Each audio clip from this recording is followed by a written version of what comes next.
What is up, freaks, geeks, and unusual peeps? It's me, Nico the Odd, and we're back with more Nier Replicant. Yay. I finished up the first playthrough last session, and now we're about to hit Route B, which is apparently Kaine's story, and I'm actually excited about that, so I didn't want to test anything out. I didn't want to see what was happening before I got there, so let's see how this starts.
Joy reading. The sound of rain filled the village.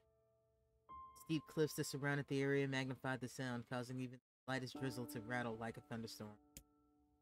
Thin wisps of smoke steam streamed through the streamed from huts as villagers huddled in their homes, waited out the rain. A single child, however, braved the downpour and was now wandering slowly towards a wooden hawk-shaped weather vane in the center of town. The wanderer reached the vein, which had existed for as long as anyone could remember, and stared. The child's face was simultaneously delicate and fierce, like a teacup that had survived the shipwreck. Those traits, combined with the pale skin, give the face the almost sexless quality. Oh, poop. My cat just pooped. That'll just gonna have to wait.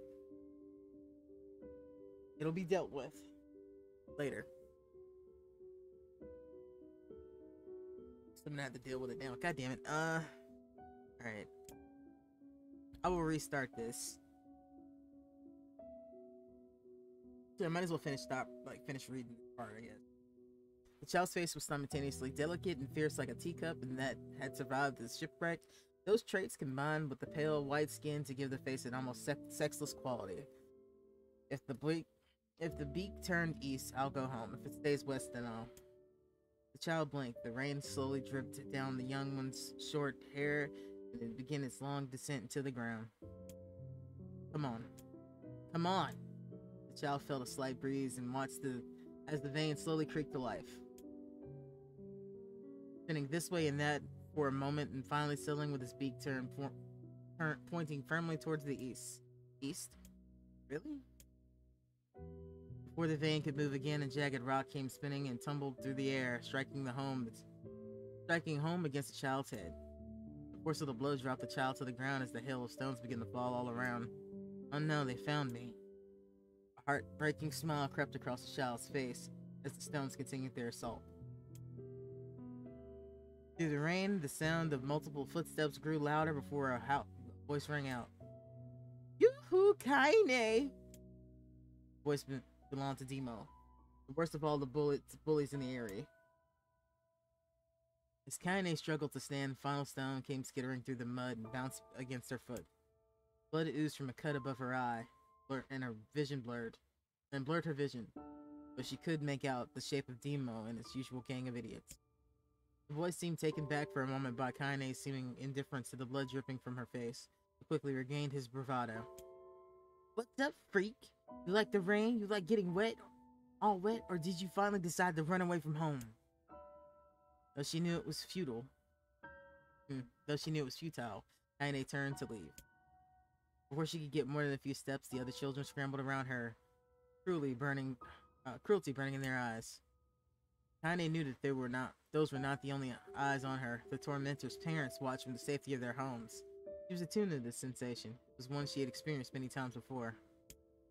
While some villagers simply turned a blind eye to the actions of their children, Many encouraged it openly. In a society ruled by superstition and fear, Kaine was something to be hated, and if possible, destroyed. I didn't say you could leave, freak. Emo's words chewed at her like a worm through an apple. He can't hurt me. Be strong, be brave. He can't hurt me. He can't hurt me. He can't hurt. Oh, look, the little freak's gonna cry. What's wrong? Are you sad everyone hates you and wants you dead?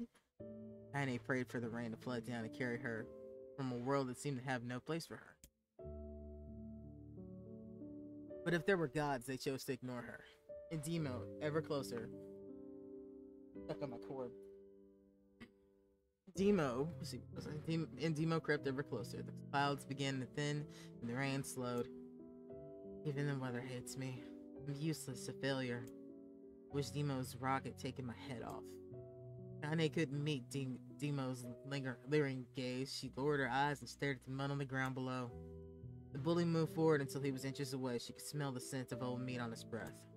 The boy grabbed Kaine's face with thick fingers and yanked it upward. She tried to turn away, but he forced her gaze back and jammed a thumb against her eyelids to pry it open. Show me! No. What did you say? Did you say no? Demo grinned evilly. You don't say no to me. No one says no to me.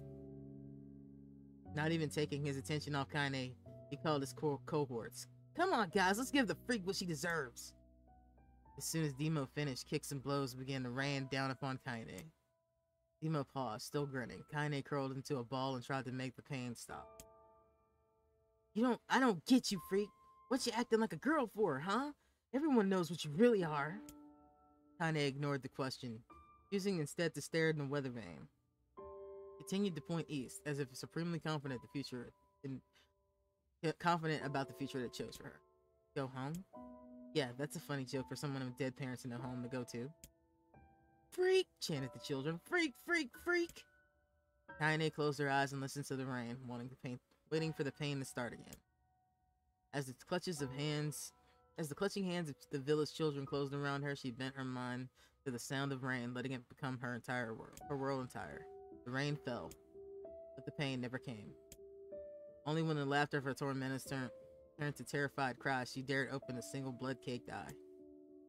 Kaine was shocked to see Demo sprawled on the ground, holding his head and screaming in pain. She could see blood welling from space between his fat, twisted fingers. Oh my god, he's crying. He's actually crying! Deprived of their leader, the other children glanced back and forth between themselves as if waiting for someone to step forward and take charge. No savior emerged. They began an uneasy shuffle away from Kaine. But the young girl was the least of their concerns. Instead, their attentions were wrapped on an ancient woman standing a few feet away. After struggling for breath for a moment, she finally spoke in a voice with thick rage. Hurts like a bitch, don't it? Then I suggest you scatter before I throw another one. And if any of you little bastards ever touch my Kaine again, I'll do worse than throw a rock. You can count on it. The old woman crouched down and gently touched the hand Demo was using to cover his wound. Before he could think to protest, she ground her palm into the wound and twisted it back and forth. Oh, he screamed and leaped to his feet. Stop it! What are you doing? Quit whining. Ain't no one ever died from a scratch. You hit me with a rock, you stupid bitch. A big one. That could kill me. The old woman shrugged. That's the best cure for stupid. Oh yeah, I can relate to that one. Demo's face twisted with rage at her words. Locking eyes with Kaine, he took a step backward and spat on the ground. Get out! Leave this village! No one wants you here! Either of you! Then the old woman grabbed another stone. Demo and his companions turned tail and ran. As they fled, the old woman grabbed her side and barked out a single laugh. Look at the fat boy go! I guess he's healthy enough to run from a fight. The woman's smile faded, and she turned her attention to Kaine. Kneeling down, she removed her shawl and placed it on the young girl's shoulders, then produced a cloth from the folds of her dress and began blotting the blood from her forehead. Oh, Kaine, said, why didn't you fight back? You're stronger than that. Blot. The words of her grandmother stung Kaine. She turned away. Don't be nice to me. I don't deserve it. Nothing matters anymore. Her tears, held in check for so long, finally began to fall on the muddy ground below. Everyone hates me. They think I cause bad things to happen. They think I'm a freak. I wish I was dead. Kaine's tears turned to sobs, and she felt her grandmother's hand on her shoulder. Despite her advanced age and diminutive size, she was a woman that was of surprising strength, and Kaine found herself unable to turn away. Don't talk like that, girl. It's a wide river and deep that flows between the realm of this world and the next, and it grants no mercy to any that stops the crossing. You got a duty to fight until your last breath. Understand? The old woman tightened her grip and tried to still the tremor in her voice. You know the pain of losing someone close to you, Kaine. You know because you survived it. As the words hit home, Kaine was struck with a force of love from the old woman. As a young child, she didn't even know her grandmother. When her parents died, the woman quickly accepted her as their own. Grandma, as Kaine called her, was cunning, vulgar, and quick to violence. And that was their first few years together had not been easy. But each year that passed, Kaine and her grandmother had grown closer. However, it was only now, digging in mud with tears and blood caking her face, Kaine truly understood the depths of her affection. There's a woman who'd seen hard times, who had seen death, who had fought through all these things and somehow emerged on the other side. If anyone could understand Kaine's pain and loneliness, it was her. Do I make you sick, Grandma? Of course not. Don't be an ass. Kaine drew her grandmother's moth-eaten shawl around her body and shut.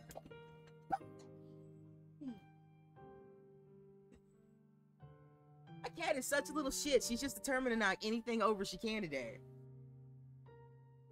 You're not cute. God, that was a touching moment too. Alright, let's get back into the character here. Use the outrage at my cat, but she knocked something very fragile off of a shelf that she should not have been reaching.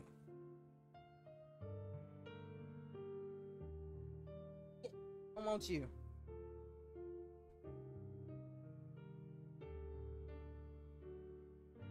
But my body, it's not normal.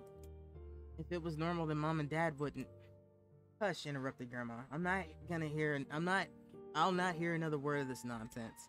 You're my granddaughter, and I love you. And if the folks have a problem with that, then they can just go to hell. With that, the old woman reached out and placed a wreath of dried flowers in Kaine's hair. The skill it took to bend the flowers without breaking the stems or losing a single petal was remarkable, and the beauty of it made Kaine want to cry all over again.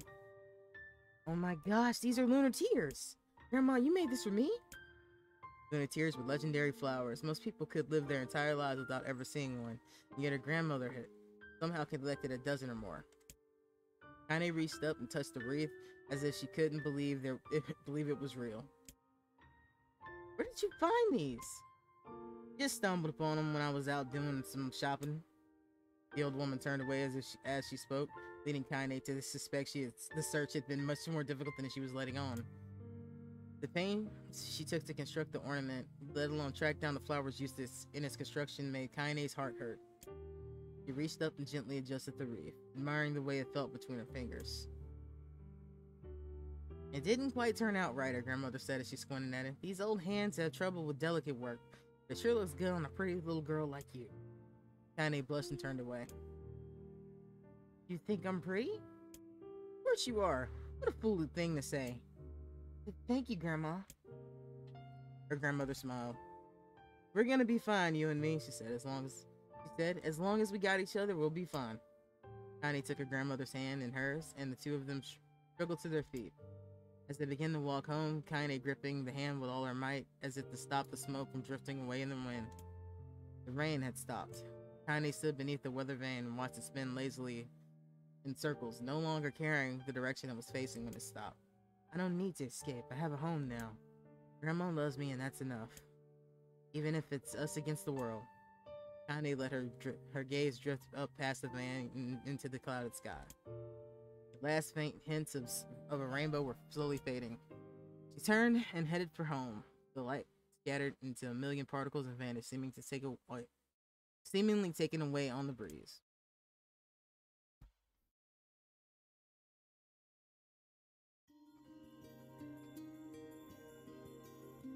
Oh boy. In the distance, Kaine heard the steady sounds of an axe striking wood. The noise had a low, purposeful quality to it, as if she was hearing a master woodsman go about his work. The firewood being produced, however, was far from a work of art and as it could be. The pieces of every shape and size were being flung about a barren yard with a wild abandon. Anyone trying to stack such wood would probably die of frustration before the job was through. Stupid piece of shit axe. Kaine's grandmother flailed away with the axe, filling the air with both splinters of wood and words that would make most hardened sailor blush. "Grandma!" called Kaine. "That's you, Kaine?" yelled the old woman, taking her eyes off the wood for a moment. "Don't get too close or I might take your goddamn foot off by mistake." She brought the axe down on a piece of wood, sending chips flying in every direction. One spun past Kaine, close enough for her to hear the whistle. At that point, she decided to step back. Once she scuttled to a safe distance, she cupped her hands around her mouth and shouted, "Grandma! Do you need help? Can I get you water or lunch or a new axe or something?" The axe, poised to strike another wobbly blow, paused in midair. The old woman considered her granddaughter's offer for a moment, then smiled. "I'll tell you what, since I'm doing such a piss-poor job of chopping, why don't you come here and take over so I can get the water? Jades have been restless lately, and I don't want you running into one of them bastards." Relinquishing the axe, the grandmother picked up a long pole with wooden buckets on either end. Gathering water was by far the most difficult job of the two, but Kaine knew better than to complain. Once Grandma's mom was set, there was no changing it. Kaine did her best to help with the chores, but Grandma took every task required traveling to the village. Although she had a long list of plausible excuses, Kaine knew the real reason. She didn't want her granddaughter to be taunted and harassed by the villagers. Once Kaine moved in, Grandma decided to take up residence in a good distance from the area.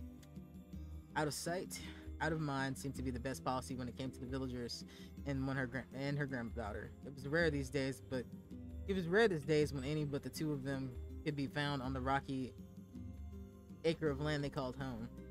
Kaine enjoyed the solitude, but harbored secret resentment for her grandmother that her grandmother was forced to send her golden years in such a place.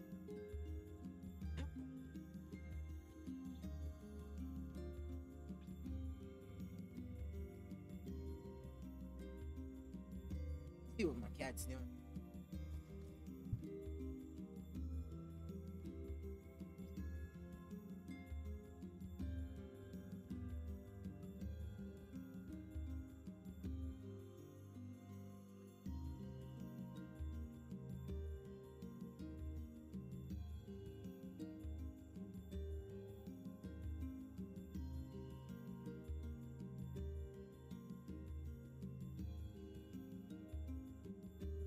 Wasn't really anticipating this much reading today. Watching her grandmother leave, Kaine turned her attention to the task at hand. She had never chopped wood before in her life and soon discovered why the old woman hated the chore. Swing after swing, the axe produced only tiny cracks in the wood, and if she finally managed to connect with a solid stroke, the tool embedded itself in the log and refused to budge.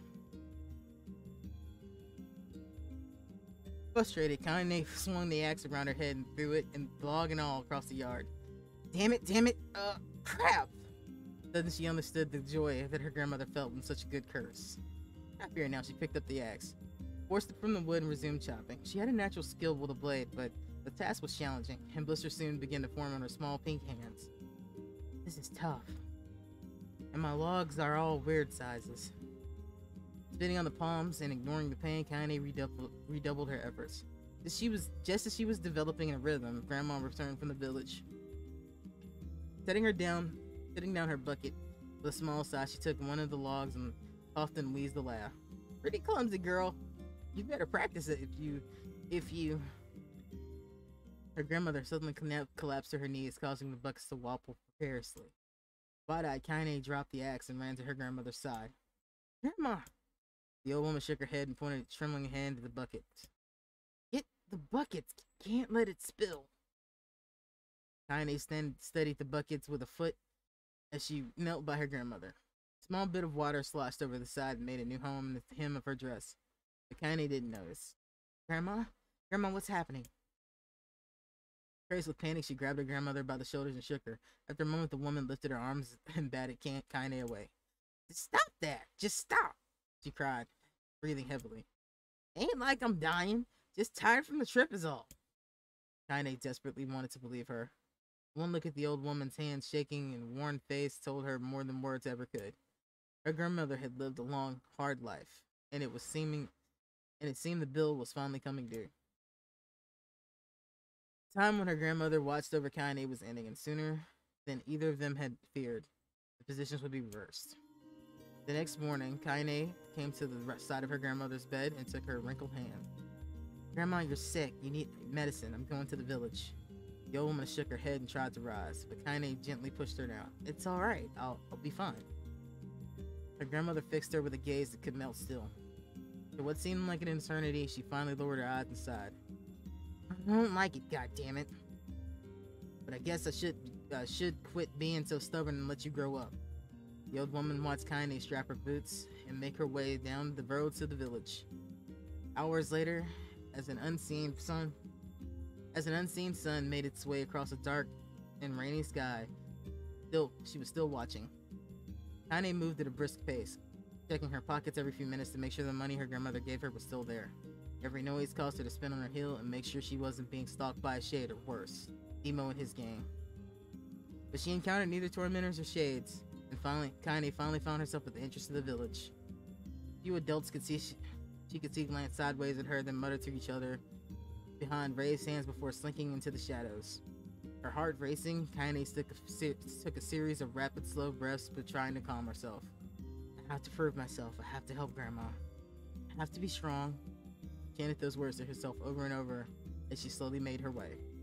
Finally, her eyes settled on a rotund older woman who was angrily waving her arms in the air, telling everyone who'd listened exactly what she thought of Kaine's presence. "Hey, lady," Kaine said with a bravado she didn't feel. "Where's the apothecary?" The woman's flabby cheeks shook with a bewildered anger. "How dare this thing speak to me?"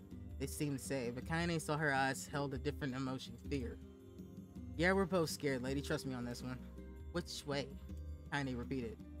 The woman pointed at a small building on the right before hitching up her dress and stumbling off in the other direction. Kaine cringed, expecting a stone to come flying from the assembled crowd, but none came. Her mind was filled with a strange sense of pride as she made her way to the apothecary, but the new emotion had little time to take root, for as soon as she opened the door, she noticed a familiar customer at the counter. It was Demo. He was clearly sent here for some kind of family errand, because his gang of followers are nowhere to be found. "Oh my god," he sputtered. What are you doing here, freak?" The insult was delivered without force, and Kaine happily ignored it. She stretched on tiptoes to see over the counter, and she asked the shopkeeper for the medicine. "Ha!" barked Demo. That old bitch finally keel over?" "Go to hell, Demo." The boy's eyes grew so wide they seemed ready to fall out of his head. Before he could let fly with a comeback or worse, a punch, the apothecary told him to knock it off before he kicked him out of the store. Demo slunk out of the shop, cursing Kaine under his breath. Once he was gone, she allowed herself to breathe once more, taking a brief tour of the shop while the shop owner repaired her medication. Countless tiny bottles filled the cramped store, each with a label written in some indecipherable language. An ocean of aromas assaulted her nose, creating a scent that was exotic but not altogether unpleasant. There seemed to be a variety of supplies that gave Kaine a sense of peace. Truly, in a world so vast, there would be a place that she could call home. On the far wall behind the counter rested a portrait of a stunning young girl. The picture had once contained a bright, vibrant colors, but time had worked its cruel magic. They were beginning to fade. The beauty of the work, however, remained undiminished. "You like that picture?" Kaine turned to find the apothecary with a small vial of medicine in his hands. His eyes were gentle but sad. They seemed to stare through her and into nothingness as he spoke. "That's my daughter. I sketched it when she was just a little girl."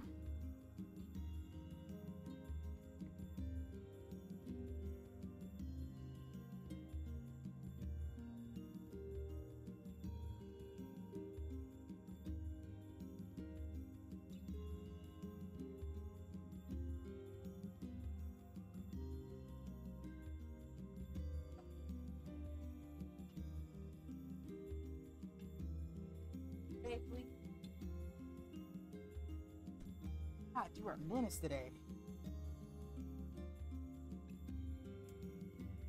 "She's been dead a long time." Alright, let me read it from the beginning, I suppose. "That's my daughter. I sketched it when she was just a little girl. She's been dead a long time now."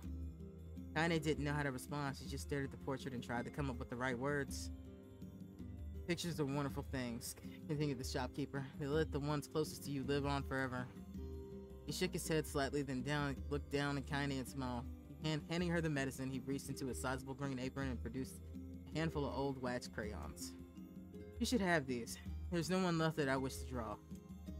Kaine looked instinctively back. It took an instinctive step backwards, causing the shopkeeper's face to darken.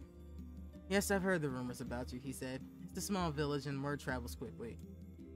Between you and me, I'm not sure which one of them to believe, but I also don't think that they matter much. I know your grandmother, Kaine, and I think the way she was driven out of this town is just deplorable. Grandma's name is Kaine? Kaine thought suddenly. She was still mulling over this new fact in her mind when she reached out and gently took the crayons from the apothecary's hands. Your grandmother's an old friend of mine, he said to Kaine as Kaine scooted away yet again. I owe her much. I wager she would like it if you drew a picture of her. Yes, I think she would like that very much. Kaine murmured a quiet agreement, but inside her heart it was bursting. Never before had a villager treated her with anything but contempt. It was a tiny, almost appreciable, imperceptible step, but it was a step nonetheless. And with enough tiny little steps, she might one day discover the rest of the world. When Kaine returned home, she found her grandmother asleep on her bed. Her feet were blackened and raw, even bleeding in bits in places, leading Kaine to think that she had been pacing around the room until exhaustion had finally caught up with her. She placed the medicine by her grandmother's pillow and turned to leave, but found the old woman's hand clasped around her arm. Back already, are you? Asked her grandmother with a yawn. Come here, let me have a look at you. Grandma sat up and examined Kaine from head to toe. Finally satisfied that nothing terrible had befallen her grandchild, she leaned back and allowed herself to relax. Well, how was it? Those bastards give you any trouble? It's kind of fun, said Kaine with a small smile. Hey, cat!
It was kind of fun, said Kaine with a small voice. No, seriously, it was. Fun, eh? Asked her grandmother in a voice which implied she believed anything but. So anytime you need me to run an errand, just let me know. As she spoke, Kaine removed the crayons from her pocket, and after a brief explanation of their source, she informed her grandmother that she was going to sketch her portrait. A portrait of me? Ridiculous. No one wants to stare at a wrinkled old crone. But Grandma, it'll make you live forever. Poor shit, said her grandmother, throwing back the sheets from her bed. Living forever would just piss me off. Now put those crayons away and help with dinner. Kaine would not relent, and in the end, Grandma found herself leaning against the wall, their house and posing for the master artist. Kaine took up the crayons, eyed her subject, and carefully set to work. Her grandmother was about to nod off. Kaine finished the piece. After staring at it for a bit, she realized she released it from her grip and let it slowly drip to the floor. It's terrible. It doesn't look like you at all. I'm sorry, Grandma. I thought these crayons would, make drawing easier or something. The old woman's eyes narrowed at her granddaughter's disappointment. Let me be the judge of that, she said, ignoring the pain in her back and reaching for the paper. The sketch could have been a person's face. It also could have been a boulder, a lump of clay, or an incredibly misshapen loaf of bread, all rendered in a chaotic array of colors. The old woman stared at the picture for a long time and then slowly wheezed out a laugh. Oh, Kaine, she said between laughter. You truly are my blood. You're as clumsy as me and I love it. But Hush, I won't hear any more bull about how ugly you think it is. It came from the heart, and I'll always treasure it. True to her word, the old woman gave the picture a place of honor above the kitchen table. Days that followed, Kaine would often catch her staring at the portrait with a strange smile on her face. An action she interpreted as silent, mocking laughter. A week later, Kaine could stand it no longer and asked her grandmother to take the artwork down. Posh, said the old woman. I'll take it down when they'll roll me in my shroud. She pondered this for a bit and then turned to Kaine and dropped to one knee. Listen to me, girl. Seeing this picture makes me happy in a way I haven't felt before. And it makes me want to go on so that someday you'll feel the same happiness. It was a moment that burned itself into Kaine's memory. A perfect blend of pride, love, and joy that came together and to form a lifelong remembrance. She swore to never forget this moment. Never forget the old woman who had made her place in this world possible. Time moves on, people, and memories move in and out of life's ghost passings in the hall. But this moment will be different, Kaine swore, because I'll remember forever. Forever.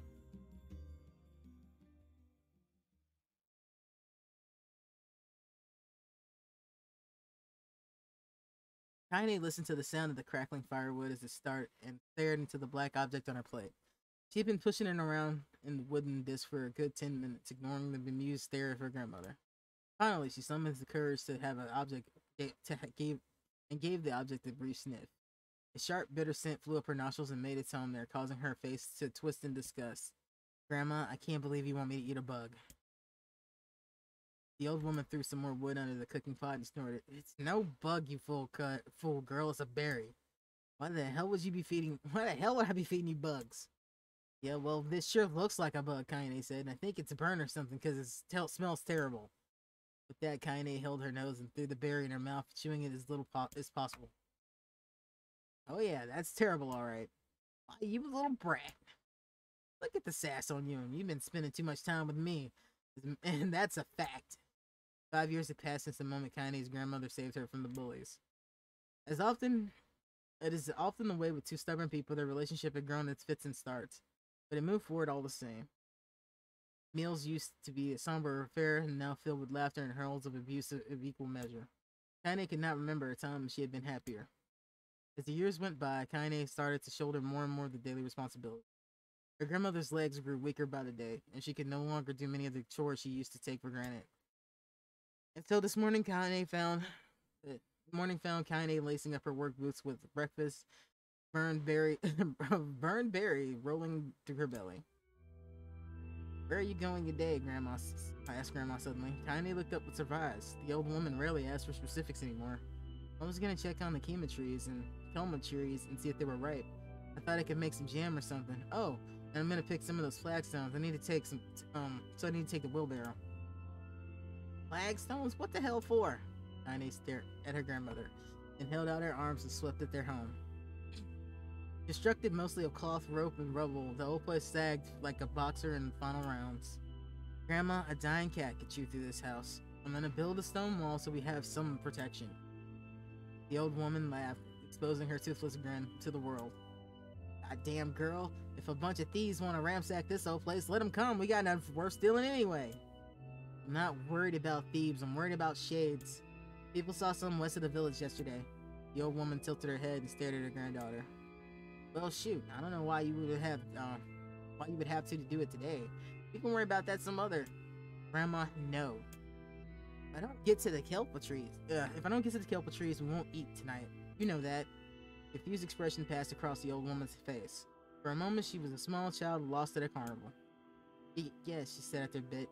Yes, of course, you're right. I'm sorry, Kaine. Lately, it seems my mind is... She didn't finish the thought, instead walking over to her nightstand and gently taking the wreath of lunar tears from the drawer. The flower petals had aged with a brilliant whiteness, and Kaine thought it was more beautiful now than the day she first received it. You're gonna be a true woman soon, Grandma said as she placed the flowers on the girl's hair. But that means less chatter about shades and building defensive walls and talking about how beautiful you've become. Annoyed, Kaine reached up and moved the garland, but looked at her grandmother's face, stopped her hand. You're a beautiful thing, said the old woman. And there ain't another like you in the world. I'm very proud of you. Okay, Grandma, that's enough goddamn compliments for one day. Such a mouth on you. Where'd that come from? Gee, I wonder. I'll teach you to sass me, girl, Grandma yelled, and suddenly lurched forward and grabbed Kaine by the ear, pulling her around the room with a crazed grin on her face. Grandma! Kaine yelled in a quaking voice. Grandma, stop it! What the hell? The old woman stared at her and blinked, and then slowly held her wrinkled hands out as if it was the first time she'd ever seen them. Oh, I don't know what happened here. I'm sorry, girl. Sometimes my mind just... Kaine thought the look on her grandmother's face was the most heartbreaking thing she'd ever seen. Listen, she began. Maybe I should stay home after all. No. Listen. That's Kaine talking. Listen, she began. Maybe I should stay home after all. No, I won't have you stay here and keep an eye on an old codger like me. You go out there, get your fruit and your wall and whatnot, and I'll be fine. Come back, I'll have a nice grasshopper dinner waiting for you. Kaine rolled her eyes. She kissed her grandmother on the forehead and made ready to part, trying desperately to ignore the worry that was gnawing at the walls of her heart. Kaine could feel the old woman's eyes watching her as she moved down the path. Don't turn around. Don't turn around, she told herself. But in the end, temptation was too great. She spun on her heels and took one final look and saw the small, bent woman standing in front of a ramshackle hut with a sad expression on her face. God, she looks so old now. It's like the wind could reach down and just carry her away. Kaine worried about her grandmother all day, causing her to work to suffer. What little fruit she could collect was tossed carelessly into the wheelbarrow when she only found a couple of stones before losing interest in the project. Finally, as dusk approached, she decided to call it a day. Cursing herself for the lack of focus, Kaine pushed the nearly empty wheelbarrow back down the path. She crested the hill. She finally froze in place. The wheelbarrow fell from her fingers and collapsed on its side, sending a few pieces of wrinkled brown fruit rolling back down the hill. She gazed at her gaze was transfixed by a black cloud that covered just ahead. Traces its path with a finger. Kaine suddenly felt her stomach knot in itself. Oh, gods, no. Her grandmother's house was ablaze, flames licking up as if trying to touch the sky itself. Grandma! Grandma! Kaine ran then, fast as she ever moved in her life. Once she tripped on a stone and went sprawling into the rocky ground. She leapt to her feet and continued running, unmindful of the blood that was spilling from her wounded hands and knees. As she got closer and closer, Kaine's mind began to race in time with her footfalls. It's too dark. It's too dark, not just fire. It can't be fire. Too much smoke. Gotta save her, I gotta save her. She burst in the front yard and came to a sudden halt. Her worst suspicions confirmed. The smoke from the fire was just mingling with the thick, inky blackness of the enormous shade. The massive creature supported itself with 3 twisted feet, achieving its balance through means of a large armored tail. Scales, horns, and claws sprouted from its body in random chaotic patterns, giving it the appearance of a lizard designed by some insane god. Seeing Kaine, it let out a roar and flicked its tail, sending small whirlwinds spinning around the yard. For a moment, the creature retreated into a simmering, inky blackness, as if her mind was unable to comprehend that such a thing could actually exist. And then the smell hit her, a blend of rotted meat and excrement, and the horror became real once more. And you can stay there as long as you don't knock anything over. I don't trust you, kitty. The creature bellowed again, and this time Kaine responded with a scream of groan. Alright, you bastard, she thought as her scream echoed off the high cliffs. It's you or me, let's go. The shade eyed Kaine with a bemused interest. Then it began to look from her to the house and back again, as if urging her to look at the destruction it so gleefully wrought. With dread building in her heart, Kaine glanced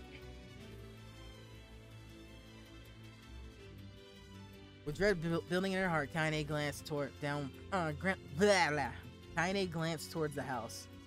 Through the smoke and flames, she spotted a small figure struggling to escape the ruins. Grandma! The sound of her voice, the old woman began waving frantically. She's alive, thought Kaine. Alive! Kaine's legs sprang to life, and she raced across the yard towards the flaming wreckage of the house. Before she could advance more than a few steps, the shade opened its mouth to let out a roar powerful enough to uproot trees and send them flying. The blast sent Kaine tumbling through the air before smashing her against the rocky earth. Stars danced in front of her eyes as she tried to remember how her legs worked. Get up!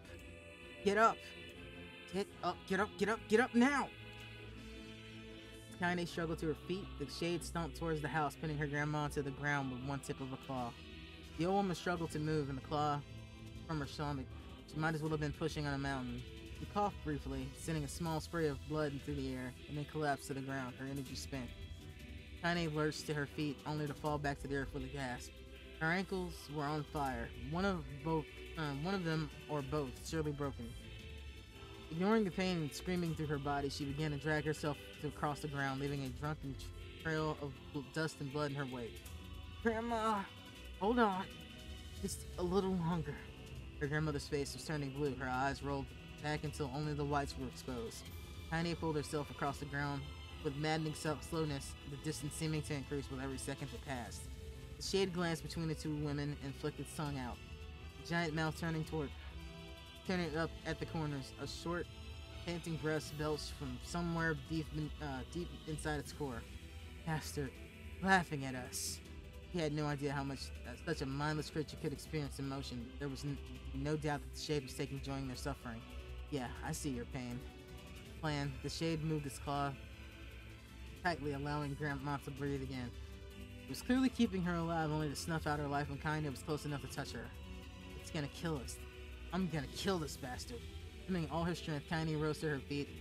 There was a sickening snack from her right ankle as the foot twisted. Oh God! Twisted backwards, but she forced it from her mind and began to hobble towards the monster, pulling a small knife from the pouch of her waist. She leapt on the foot that was pinning her grandmother and plunged the weapon deep. Give her back! She screamed. Give her back to me! It was like stabbing a rock, and after a few swipes, the knife broke at the hilt with a dull snap. The shade panted with laughter again, and then raised its tail and sent it rushing through the air towards the young girl lashed onto its foot. Kaine never had a chance. The tail struck her square in the chest and sent her crashing into the burning wreckage of the home. As she lay on the ground with blood pouring from multiple wounds, a small, weak voice spoke up. Kaine! Kaine's vision blurred, but she forced herself to focus on the sound. Finally, her eyes cleared enough for her to make out her grandmother's hand, reaching out for her through the smoke. Grandma, Kaine, you gotta run. You can't best this one. Kaine grabbed the hand and held onto it with her sheer strength. Grandma, come on, we have to go. The old woman coughed loudly, one of her hands slick with blood, slipped from Kaine's grasp and then dumped to the ground below. Grandma, no, no! I said run, goddammit! You have to live! You have to get through!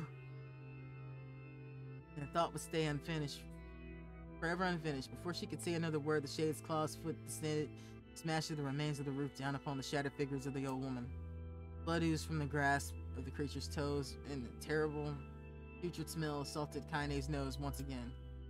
She stared at the foot, dumbfounded, convinced that what she was seeing could not possibly be real.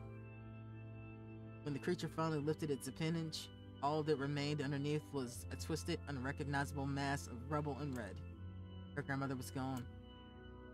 Kaine blinked, trying to feel the hand which had just been in hers a moment before.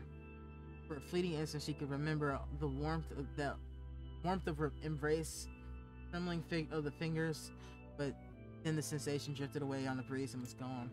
Memories flashed through Kaine's mind, one after another, faster and faster until they became meaningless and jangles of noise. Kaine screamed then, a thunderous sound that echoed off the cliffs that seemed to roll away forever. The shade eased forward, black ichor pouring from its mouth and dissolving into smoke on the ground below. The earth shook with every step as it crept towards its prey. Kaine's body slowly rose, as if controlled by a mad puppeteer. Her arms and legs were bent in impossible angles. Her head lolled dangerously to the side, yet somehow she managed to stand. Staring at the shade, her eyes began to glow with a deep red fire. The creature was so confident just a moment before, took a slow, hesitant step backwards before trying to discern if this was if a broken human could possibly pose a threat.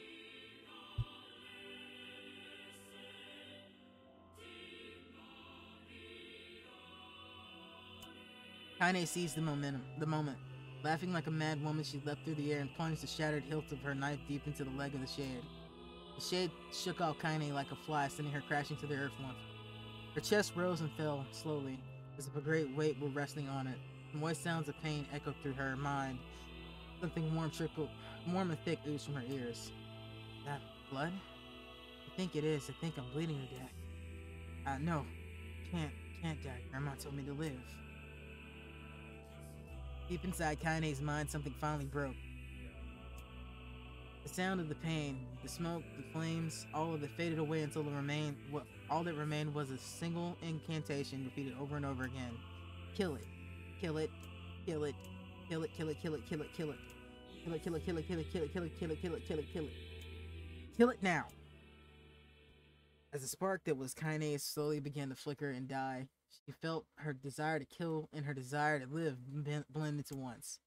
The distance between the heartbeats grew longer and longer and longer.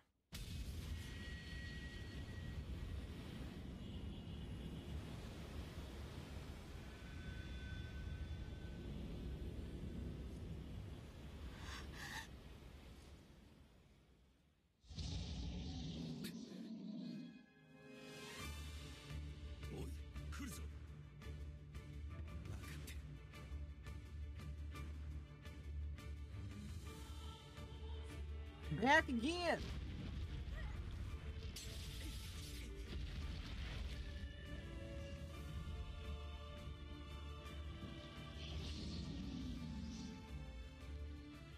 Oh, it's so nice to get a break from the reading, and the cat is just napping now. Yay!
Some water.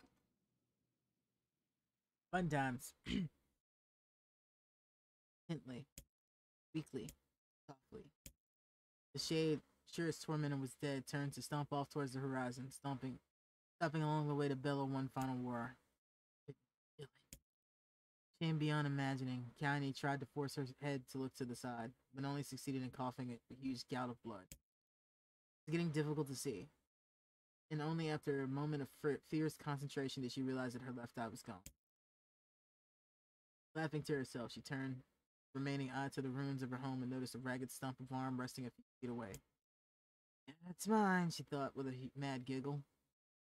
Make clapping a real bitch. Ha! A sudden voice came from deep in her mind. Finally gonna die, are you? Had it coming. Hell, demon, thought. Is the unseen assailant. Go to hell before I pluck your eyes out and feed them to a dog. The voice of her childhood terror evaporated in smoke, only being replaced by another, more recent voice. Hold still, said the apothecary, materializing from the ruins like a ghost. I want to draw you, that way you can live forever. No, stop. I don't want to live forever. I want to die right here. See, he said quietly. Spectral shopkeeper fluttered in and out of existence for a moment, then produced a piece of paper and sketched quickly after a few seconds. Turned the page and Kaine. She rejected my offer. I decided to draw someone else. It was a picture of her grandmother, real as life. Kaine opened her mouth to thank the man, but stopped as the picture began to blacken in the middle. Before he could say anything, dozens of multi-legged insects began to swarm across the image, tearing with sharp pencil. No, stop! Don't hurt that picture! Kaine reached out with her remaining arm, waved futilely at the air. To her surprise, the insects fell off the picture into the ground below, where they vanished into tiny black tendrils. Relieved, Kaine turned her good eye back towards the picture, only mouth in a silent scream. The sketch it now showed her grandmother as she truly was, smashed, unrecognizable lump, nothing. The apothecary smiled and then broke into a jolly dance. See that? He cried, dancing his jig. It's perfect now. She looks just like you. Ha! Cha cha cha cha. I look like that. Oh god, I'm gonna die. I'm gonna die. Drowning in despair, Kaine laid her head back in the mud and smoke of her ruined house and waited for the end to come. Just before she let everything go, an unfamiliar voice began to whisper in her ear. Ain't you got a wish, sunshine? The voice was vulgar and fierce at the same time, and instantly somehow found its way back to form. Kaine wanted to scream as the voice crawled under her skin, but her lungs refused to work. You know, a wish, like a prayer or something? Why don't you get your knees and start praying to heaven? Please, invisible man in the sky, save me! Save me! Ha ha ha ha! Kaine finally resorted to shouting at the voice of her own mind. I don't make wishes, they don't come true for me. Curse, a freak. Should be let to die. The other voices boomed in her ears. Why? Oh god, you are the best. Kaine glanced down and saw a black shiny substance oozing from her legs. She tried to brush it away, but her remaining arm would no longer respond. The substance slowly crept up around her feet and began moving towards the rest of her body. Is this death? Is this what it's like? Or is my mind just losing itself? She could feel the slime oozing upwards, feeling the hot, searing pain in its pain it left in her wake. Whatever else might be happening, she was still alive, and this was real. Come on, said the voice, let's go. Kaine tried to ignore the voice and concentrate on the pain, but the newcomer would have none of it.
Don't ignore me, sunshine. You ready to give up?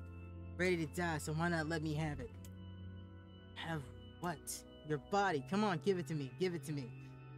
I want to stand on the ground. I want to feel the rain. I want to taste the wind. The voice paused as it looked at me. And then, when it resumed, it was filled with a mad, unabated joy. I want to take your hand and use it to choke them goddamn life out of people. I want to tear out their throats, bathed in blood, just like before. Oh, that's unfortunate. In response, Kaine shifted her head and vomited. It was the warmth of it crept down her throat and mingled with the pain and approaching dark black ooze. Are you a shade? Maybe, yeah. What of it? The slime reached her face and crept up past her nose and slowly oozed into the sockets of her missing eye. The moment it touched her brain, Kaine was struck by the most powerful sensation she had ever felt in life. It was ecstasy. She wanted to scream with delight, but all she could manage was a small, whispered moan. Feels good, right? It feels good, don't it? Said the voice with a chuckle. Yeah. What can I say? I know how to please the ladies. Now give me that body. Give me that body and I'll give you more of this feeling. The fair trade. Black lump leaned against the began to protrude from Kaine's side. As she watched, it grew longer and thicker, and he eventually took the form of a missing arm. I can see better, she thought. My eye must be growing back too. The Slime reached up to envelop the rest of her face, but she managed to brush it away. Stop, she whispered, marveling at how she had regained her voice. Stop. Black Ooze hesitated as if it was considering this request.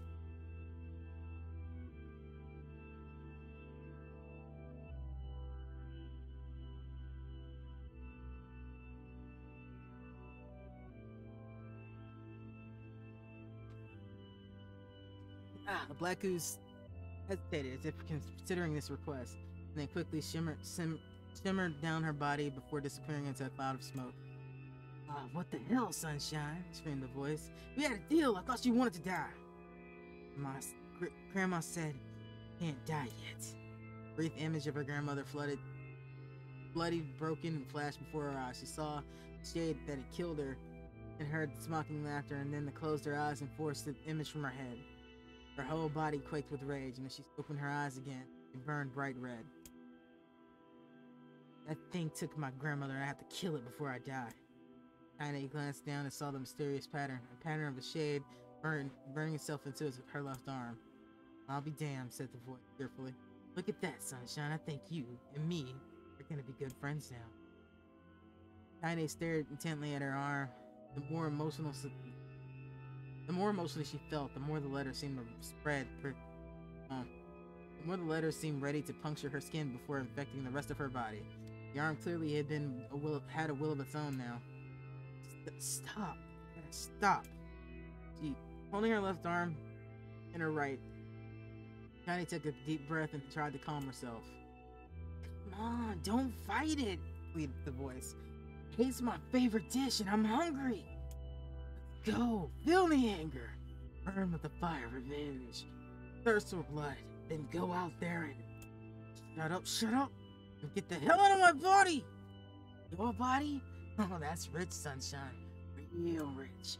Look, why don't you just up and die so I can have this body all to myself? What do you say? I bet those buddies of yours in the area... No, well, I bet those buddies in the area would love to see you dead. Kaine grabbed the nearby shard of glass and tried to saw the shade-infected portion of her side. Before she could, the darkened left arm grabbed her right wrist, crushing it. Kaine screamed and it dropped the shard as the sound of bone crunched bone crunching on bone filled the air. Stupid girl, you're possessed now, Sunshine. There ain't no going back. The voice laughed. The loud, long wail seemed to go on and on without end. Possessed? Whispered Kaine. Yeah, possessed. You and me. We got what you might call a timeshare arrangement. Remember how folks used to think you were a freak? Let's just wait till they get a load of you now. Kaine looked up with tears in her eyes. The sky seemed smaller now. Somehow darker. This is because of that shade? This is how they see the world? So, listen up, heard the voice. I know this whole possession thing seems a bit sudden, but it ain't all bad. There's plenty in it for you, too. I'm a very powerful creature, Sunshine. And now that the power belongs to you, got enemies, people you want to kill? I can make it happen. That little fat kid that picked on you, that big old shade that squashed your granny, we'll wrap them up in their own assholes. No more abuse for you, Sunshine, no more pain. Wait, Kaine, said Kaine. You're a shade. Why would you help me kill another shade? What, you think I'm some kind of racist? Some killing snob? I don't give a good goddamn who you murder, honey pants. I just want to drink from the well. Honey pants, that's a good one. Kaine considered this and struggled to get to her feet. The power of the shade coursing through her. The smoke from her house was drifting away with the wind, and she enjoyed the way the cool evening breeze felt on her new left arm. After a long pause, the voice spoke up again. So, how about it? You and me? We could have some good times together. Look, I'll even take care of this bloody parts if you don't want. Fuck off, asshole, muttered Kaine. I'll handle the killing. Ha ha! Screamed the voice. Look at you go! Oh, Sunshine, we're gonna have such fun. So listen, my name's Tyron, and if you ever need me, I'll just be hanging out in this piece of meat you call a heart. Now get to it. The more you kill, the more your heart turns rotten and sour. I like rotten and sour. Kaine found herself nodding at the voice. Yeah, she said. Yeah, I think this can work. I think I'm gonna find that shade and I'm gonna strangle it with its own guts. And when I'm done, I'm gonna do the same to you, Tyron. Count on it. Laughed Tyron. I've shit bigger than you, so good luck with that. Oh, and hey, one more thing. Right now, you and me are sharing this body. If you ever run out of hay, you ever, go soft, and I'm gonna take it over everything. So keep killing, sunshine. Watch your back. The voice grew fainter, and gradually faded away, fading somewhere deep inside Kaine herself. Kaine waited until she was sure the voice was gone, then waved her new left arm around a few times, feeling it feels perfectly normal, she thought. It feels like mine. Desperately, she began to poke and prod at the new limb, determined to find out if something was wrong with it. She didn't want to feel normal. That would mean the creature inside of her had already won. I am not a shade. I'm Kaine. Repeating this mantra in her mind, she slowly began digging through the rubble of her house, but carefully to ignore the certain red stain spot on the corner. Finally, after what seemed like an eternity of heartbreaking work, she found what she was looking for. It was the wreath of lunar tears. Though it had been through hell and back, the garland petals were still bright as ever. Kaine started to place it in her hair and then slowly lowered the wreath and stared at it. I'm sorry, Grandma. I'm so sorry. But I don't deserve to wear this anymore. I'm possessed, corrupted, a freak. And this time I don't think there's any going back. Holding the flowers in her heart, holding the flowers to her heart, Kaine fell to the ground and sobbed. As night gradually lightened, dawned, and the people of Eri arose to their daily lives, she remained in that position, as if tears could somehow wash away the horror of now infecting her world.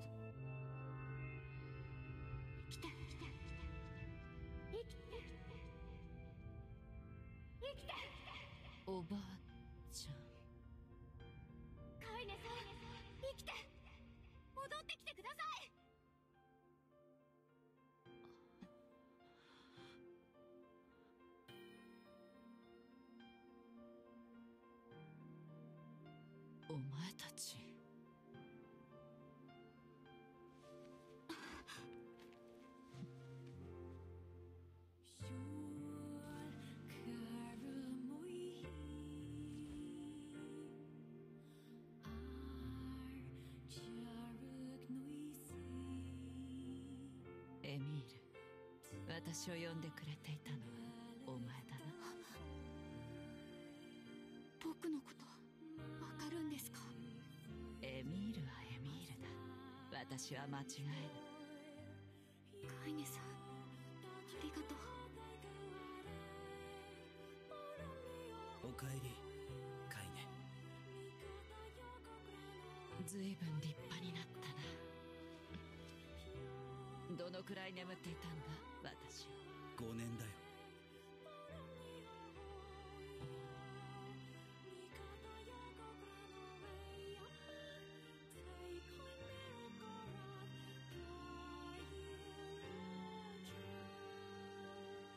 そうか、5年か。ヨナは探してるが、魔王の足取り自体なかなかつかめぬ。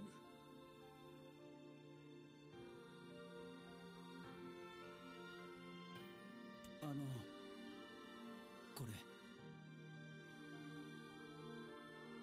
それは月の涙。おばあちゃんのに負けないやつをって頑張って作ったんだけど。そうか、ありがとう。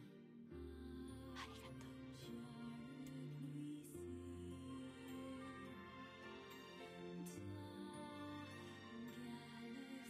長く石化されていたカイネの目覚め、エミールの見せた優しさ、再び出会う喜びを俺たちは噛みしめていた。デボルさんたちからその話を聞くまでは。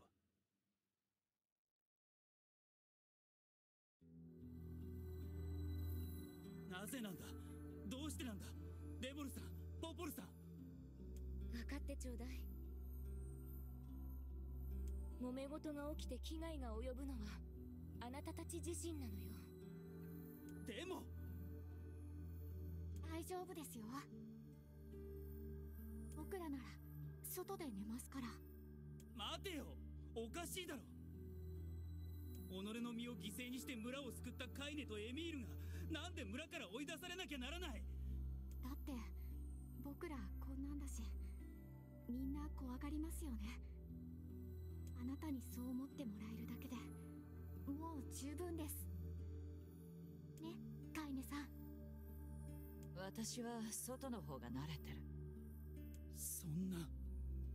じゃあ外で待ってますね。すまないな。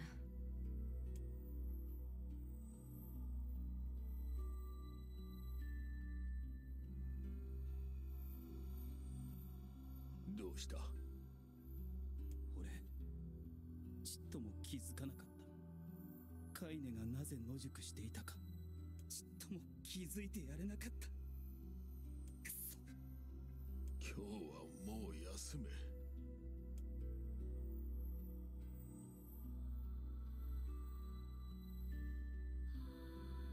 その夜は眠ることができなかった。レボルさんも初めて憎く思った。ポポルさんを冷たい人だと疑った。だがそんな俺の感情には意味がない。彼女たちは村を第一に考えた結果、ああいうしかなかっただけだ。村人たちを魔物の恐怖から守ろうとして言ったことだ。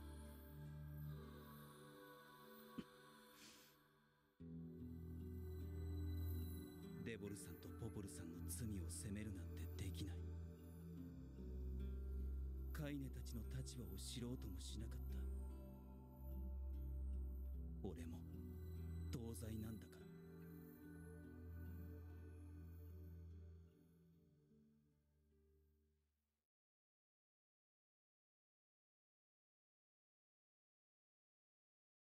So that reading bit took a bit longer than I was expecting it to, fortunately.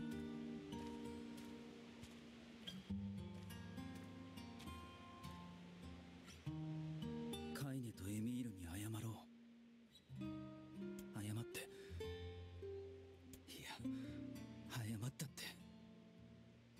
カイネさん、この声は。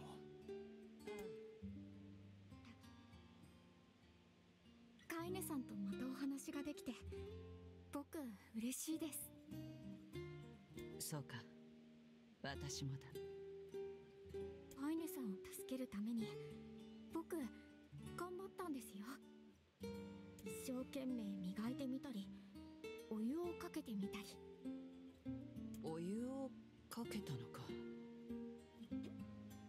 い、でも全然ダメで。石化を解いてくれてありがとう、エミール。ちょっとだけ姿が変わっちゃいましたけど。辛い思いをさせてしまったな。でもこの姿も悪いことばかりじゃありません。こうしてカイネさんを見ながらお話できるようになりましたし。そうだ、カイネさんのこと聞かせてくれませんか？私の話はつまらないぞ。カイネさんのこともっと知りたいんです。わかった。私に魔物がつく前、子供の頃の話だ。私は少し変わった体をしているせいで村では厄介者として扱われていた。でもただ一人、おばあちゃんだけが私を受け入れてくれたんだ。どんなに辛いことがあってもおばあちゃんがいてくれるだけで私は生きようと思えた。カイネさんにとって本当に大切な人なんですね。ああ、そうだ、カイネさんの石化も治ったんですから。魔物つきのことや僕の体を治す方法も見つけましょう。みんなで探せばきっと簡単ですよ。僕たちならきっとできると思います。What about the super easy part there, Emil? お湯をかけるよりは難しいと思うがな。もうそのことは忘れてください。